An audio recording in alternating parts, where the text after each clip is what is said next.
if I'm marking Dan Gosling next game, I'm whispering in his ear, John Moss thinks you're crap, mate. Ireland's a bright future now, and we don't need Jack Grealish. He won't even park in Sir Alex Ferguson's old park. He's not going to drop David De Gea. Very true. Hello and welcome to Football Trending on Joe, the show that covers all the biggest topics on the timeline. Today I'm joined by Joe's very own Wayne Farry, Ruben Pinder and Carl Picknell. Right, gents, straight into it. Big story this week. Bournemouth's Dan Gosling has accused referee John Moss of mocking the team during their 2-1 defeat to Sheffield United. Apparently, Moss was giving them stick about being in the relegation zone. Now, where do we stand on this? Should Moss have done that, or is it sour grapes from Gosling? What do we think? I think it's really funny. I think it's brilliant. I have little to no respect for John Moss in terms of his refereeing ability, but in terms of his sarcastic comment ability, it's gone through the roof. Like, I can't get enough of it. You're a big fan. Apparently, he said it's not my fault that you're where you are on the table. It's nothing to do with my refereeing, because I think he's refereed. That was the first Bournemouth game of the season. And just the way Dan Gosling described, little niggly comments, little sarky comments, I think that's amazing. I think all referees in the league should do that. Should try and get into the players, little niggles at them, because they get dogs abuse. It should be part of the game. I'd love it if Mike Dean or someone just every time little misplaced pass, a little something here and there. Well, Mike Dean did say to, was it Lewis Dunk when he sent him off? He was like, "Off you pop." Off you pop. Yeah. Well, that's just iconic. I don't think there's anything wrong with a referee saying that. But that's just a bit of seasoning from Mike Dean. Do you know what I mean? Like, he made there's no difference saying off you pop to saying just go.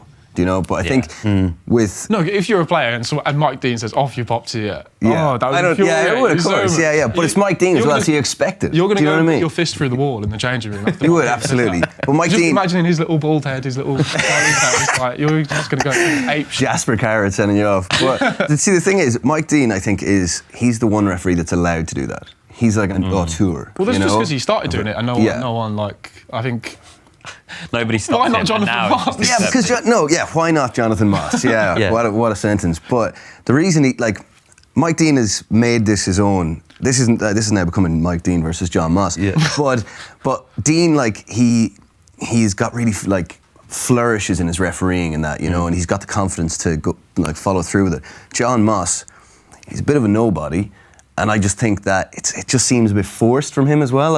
I think that generally speaking, referees should be not seen or heard. I don't want to sound like your dad, but they're there to facilitate the game. Yeah. Do you know what I mean? And I think increasingly, and you see it in other sports as well, like basketball, where the referees try to make it about themselves. And none more so than trying to banter off one of the other team's players. Like a referee trying to get in the head of one of the players that he's officiating over. It's madness. It's like Dan Gosling playing in midfield for Bournemouth in the game they're losing. It's like, if that got in his head, you focus on the game, your team's going to get relegated this season if you don't fix up. You've been rattled by Jonathan Moss. You've gone to the paper and complained about it. What are other teams going to think of Bournemouth's mentality now? I sympathise with both sides of this argument, because referees do get far too much abuse as it is. A lot of it from players that sometimes you see and sometimes you don't. And the players generally they get off scot-free with that sort of abuse. But also, it is funny. And it is just very funny. And Dan Gosling it just is. It probably happens all the time. It's probably just he's the first person to speak about it publicly. So, and as somebody who gets very easily wound up on a football pitch, if the referee was making sarky comments about my misplaced passes, it would only make me more likely to break somebody's leg. Not with any malicious intent, and the referee's responsibility. Your mind right now. The referee's responsibility is to protect the players. Is it time to mic up the referees like they do in rugby? Would that help? I don't think we should take any inspiration from rugby. I agree. But maybe yes. It'd be great. I mean, theoretically, it would be less controversial in terms of decisions that go unexplained. But also, you might get some absolute gold like this. Yeah, especially with VAR now in football, the miking up of referees is probably more. It's a logical step. It's a logical step. But going back to this. If you could hear John Moss say, Dan Gosling, you've been really bad today, you lads are in serious trouble, then that would be really, really funny. If you could hear that while you're watching on telly, it would be amazing. But at the same time, I do think Moss was wrong to do it. But crucially, Dan Gosling is in the middle of a relegation battle. If opposition players see that he's been rustled by a middle-aged man on the pitch, then they know they're gonna be able to get into his head. Like, that's a real window into like where Bournemouth's mentality is, or definitely where Gosling's is. So I think John Moss has actually just given a really good gift to like Watford and Norwich and that, because they now see what it's. If I was a Premier League footballer and like was playing Bournemouth now, I'd be doing what Moss did to Gosling, because evidently he doesn't like it. Yeah. And they lost. So. If I'm marking Dan Gosling next game, I'm whispering in his ear, John Moss thinks you're crap, mate. Just getting dead. You've won the battle already. Yeah, absolutely. Yeah. So, do you think Bournemouth need this distraction right now? Absolutely not. No, they don't have any distractions do they? at all. They want to, just focus on themselves, and now like they've got all these news stories about them getting rattled by John Moss. Yeah, it's just a complete distraction. It's unwanted. Yeah, I mean, I feel sorry for Eddie Howe now. He has this to deal with. Because like it's good to have a siege mentality as a football team when you're in a bad situation, but like that's when you've got pundits saying things about you, or like the opposition is disrespecting you. Like, I think it's very hard to galvanise a relegation battle against what John Moss has said. Do you know what I mean? Can't imagine Eddie Howe giving like a rousing team talk in the game. Like, come on, let's go out there and prove John Moss wrong. Yeah. A picture of him up in the dressing room. This is who we're up against. This guy thinks you're crap. Yeah. Brilliant. Now, Everton were down there with Bournemouth not long ago, but their form under Carlo Ancelotti has drastically improved. Stats don't lie. They've won 5, they've drawn 2, and they've lost 1, which was to City, since Ancelotti arrived. What do you think he's brought to Everton? I think the main thing is he's just improved the mood of the club. So it's kind of an intangible improvement, but I mean the results show it. So the atmosphere at Goodison seems a lot more positive, and crucially the team are a lot more resilient. So under Marco Silva, as soon as they went a goal down, you wouldn't bet on them coming back and getting a result, whereas like they beat my team Palace at the weekend. We equalised somehow, because that goal should not have gone in. But we equalised to make it 1-1, and they still came back and won 3-1. And like they didn't look rattled at all. They still looked confident. They dominated the game. Palace only had like a good 10-minute spell. And that's just Palace, though, isn't it? Yeah. I mean, with the caveat that we are also very shit. But yeah, he's gone back to basics tactically. He's playing 4-4-2, which nowadays a lot of people think you can't really succeed with in the Premier League. But he played it at Napoli, and he's a pragmatist, and he has been for a long time. And that's what Everton need. They've got a lot of like established players who just need somebody to put an arm around their shoulder and say, "You're really good." Ancelotti is he's a bit of an outlier in terms of modern managers, whereby you got like Pep, Jose, when he was coming through to a lesser extent now, but these guys are known for their philosophies and that, and managers kind of come to clubs with a particular ethos, like Nagelsmann that as well. And like Ancelotti has said in the past that he prefers to like fit his formation around his players so that the players are happy, and that's a crucial thing, because it doesn't matter how good your formation is, if your players are unhappy, they're not going to be able to fulfill that or like play to that style really well. And I think it all boils back to like when he was at Parma, he was a student of Arrigo Sacchi, and he was rigidly sticking to a 4-4-2 there, and as a result he wasn't able to fit Zola into his team. He sold Zola on, the rest is history there, and like he clearly regrets that. So I think having this guy who comes in with like a real pedigree, who's like managed some of the best players in the world, like you have the same man managing Richarlison, having the guy who managed Ronaldinho there, it's got to be incredible for him, So I think that the motivational aspect of it is probably the biggest thing for them. I do think it's amazing that he's playing this 4-4-2, and the times I've seen it is with like Schneidlin and Sigurdsson as a two-man midfield, and it's like under Marco Silva, those two were traffic cones. Like teams would just run through them. Even in the game against Liverpool under-21s, it was those two, and they were still in that Marco Silva kind of. They were just so brittle, and like the kids were dominating them. Yeah, now they're completely different. Like they've got that passion, that fire in them again. This is it. Yeah, like Everton before he came were just, each of the players was just one John Moss comment away from absolute collapse. And now Dan Gosling in the make. Yeah, exactly. And now they're a team of John Mosses. But no, it's great. They're a different team altogether. One player who completely epitomises their improvement is Dominic Calvert-Lewin, who has sort of been moved around the front line a lot under Marco Silva, but has now sort of settled into that number 9 role alongside Richarlison. He scored 6 goals in 9 games. And he just looks really confident, and he's got the complete package athletically, but now his finishing is like absolutely ruthless, and he can hold the ball up, he can run the channels, he's like the complete player, and he's just come on leaps and bounds under Ancelotti. One of my favourite things about Calvert-Lewin is first, he has a name like a solicitor's. Mm-hmm. Yeah. The second thing is that his finishing is really good, but once every game he will do this. He will attempt a diving header and completely miss the ball. Loves a diving header. And it's my favourite thing. It's nice though. It's a bit of an old school throwback. Yeah, people don't do that anymore. No. But he properly flings himself at it, and I think that's. I don't care if he scores. I just want to see a man head first in the turf. I think Calvert-Lewin, his goals have been really impressive this season and his performances, but he has always been a player who's gotten into those positions. He was all but the key kind of highlight of his career up until now was that he missed a lot of chances. He would always fluff the chances. He'd dive headfirst into the turf. He would scuff a chance from 5 yards out.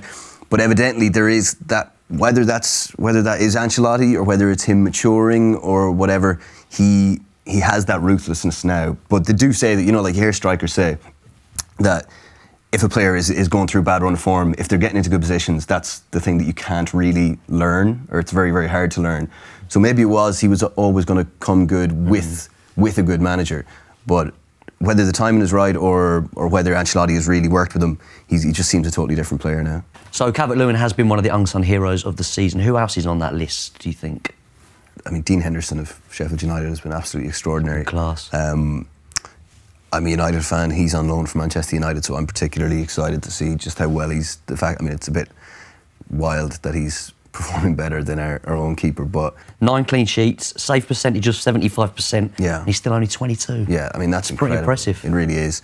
Yeah, I mean, I think he's kind of got it all. There's very little that the only thing that isn't on his side is the fact that he's maybe a little inexperienced. I mean, he's inexperienced, but he's getting that experience in the Premier League with a side that is absolutely on fire. I think he's probably, for me, maybe outside of Ederson and Alisson, been the best keeper in the league this season. He's playing for Sheffield United, who, as you say, have been amazing all round. They're pushing for Europe, which is insane. But for such a young keeper to perform so well, so consistently, and also to show the mental resilience he has to bounce back from that mistake against Liverpool when he let that Wijnaldum shot through his legs, and afterwards got a public telling off from Chris Wilder, who's saying, Chris Wilder could easily have said, well, he's young, these mistakes will happen, but he's a good keeper, we believe in him, blah, blah, blah. But he told him off. He was he's got to concentrate for the full 90, and he's bounced back from that. And I don't think he's made a high-profile mistake like that since. So, yeah, I've been really impressed. He's my starting goalkeeper for England. Really? 100%. Same. Yeah. Pickford's made too many mistakes this season. He made one against Crystal Palace. He made a great save as well, but it's you need to have that confidence in your goalkeeper, and that just isn't there for Pickford at the moment. He's been good for England in the past. That's why I don't think it will actually change. I think he'll stick with Pickford, but there's a perfectly strong case to say Henderson should come in for him. And the thing as well, just to address the point about him being inexperienced, he is at the top level, but he's played every game for Sheffield United this season. He played every game for them last season in the promotion campaign from the Championship. The season before that, he was at League One side Shrewsbury, a team with the lowest budget in the league, one of the lowest budgets in the league. Yeah. Almost got promoted. It's been for 3 seasons. He's been quality. I think he deserves a shot, and that's the thing with goalkeepers. It should be you get a chance, and then if you the number one shirt is yours to keep. If you perform. At the moment, if Pickford was playing out of his skin, then fine. But no, you just give Henderson a shot. I think he's got what it takes to make it his own. Yeah. Pickford is living off that save against Colombia, which absolutely. was brilliant, to be fair. Pickford is living on borrowed time. When you just look at the two of them side by side and the way they command their defences, Henderson seems to exude this sort of quiet, confidence and calmness that kind of goes through the rest of the defence. And he's very vocal and everything, whereas Pickford flies around the box. He's like a cat when you throw a rolled up sock at him. Do you know what I mean? But he doesn't seem to have any consideration for the next phase. The Newcastle equaliser, was it the equaliser, I think, or the first goal when Lejeune scored 2 late goals. Yeah. He was behind his own line. Yeah. And I wouldn't see, I know it was chaotic and everything, but I feel like Jordan Pickford adds to the chaos. He pours fuel on the fire by doing a cartwheel. This is very typical of a man with Get the Rave on stitched on his boots. It's just the only good thing about him. You can see it in his goalkeeping style, can't you? Yeah.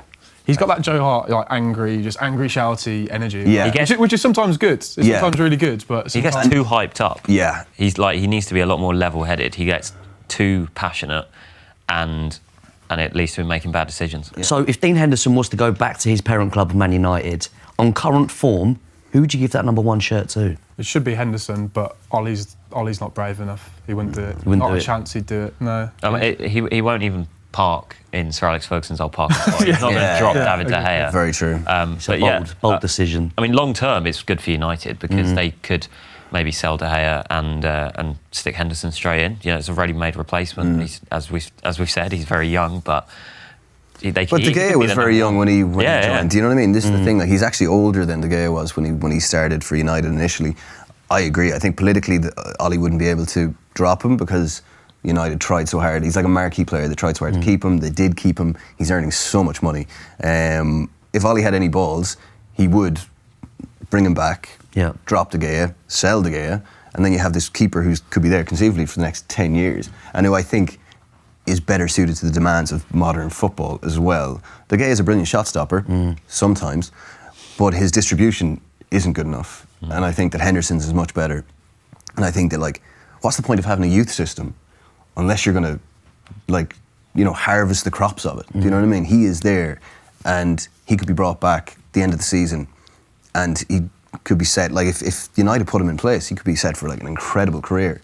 Yeah, it probably won't be Solskjaer's decision, though, realistically, if we're talking about next season. So You'd hope not. No. Now, talking of unsung heroes, Jack Grealish could potentially be on his way to United. Carl, you're a Villa fan. What does he bring to the team? Rocket, he brings a fuckload of pomades, some lovely blonde highlights, children's shin pads, rolled up socks, and just absolutely everything you want in a football player in terms of a creative midfielder. He's got it all. We're watching him for years now, and the way he's transformed, like, physically, he used to get shrugged off the ball a lot. He's completely transformed, like, his diet and his fitness regime, and now he's absolutely stacked. Let's be honest. He's got calves like a Greek god. He's swole. I'm getting a bit flustered here. You can see how much he means to me. On a serious point, in terms of the kind of reputation Grealish has, in terms of, like, the mentality and things like that, people think he kind of whines a bit. Like, he doesn't get the credit he deserves. It was a few years ago that he was fighting for his career, literally to play football. You know, there was a pre-season friendly against Watford. There was an innocuous challenge with Tom Cleverley, and Grealish ended up, like, lacerating his kidney, I think it was, which is, like, a complete freak incident on a football pitch. Like, had him in hospital. He was really, really, like, in a bad way. And to come back from that, he's done it with a fitness coach at Villa, Ollie Stevenson, who's actually his friend from the academy. Ollie Stevenson himself had an injury, got released, and then became a strength and conditioning coach. And Grealish's transformation from that point has been remarkable. And now it's like, I think he doesn't get the credit in terms of that mental strength that he brings to the Villa side, but also, like, he can run for days. Like, he's got that De Bruyne thing where he can carry the ball from one box to the other box, and he can do it for 90 minutes, not a problem. It's remarkable. I think part of the sort of misconception around Grealish of him being a bit weak, either physically or mentally, is because of his his appearance. I think people think he's a fancy Dan because he wears his socks really low, and he's got, like, a massive quiff with, like, a tub of gel in it, and highlights and everything. But as Carl was saying, like, he draws a lot of fouls, but he doesn't. Most in the Premier League by miles. He doesn't lash out that much anymore, does he? Like, the last time I remember him doing that in the playoff final, he put, like, a really bad tackling on someone. But he seems to just take the fouls, win the free kicks. But he shrugs other people off the ball. He can win the ball back, and he knows when to offload it. And he's just like, if you want, like, a sort of left-sided, creative number 8, number 10, he's just perfect. That's the thing. Yeah, people used to complain, like, he didn't score enough goals, create enough chances. Like, now he's got, like, what? He's probably going to finish the season with double figures in goals and assists. In both, yeah. And, like, I think people often think back to the pictures of him on holiday when he was young and all this sort of stuff. But in terms of, like, what footballers do at a young age, he's probably just unfortunate in that he was photographed there. Do you know what I mean? But it definitely painted a picture of what he was like.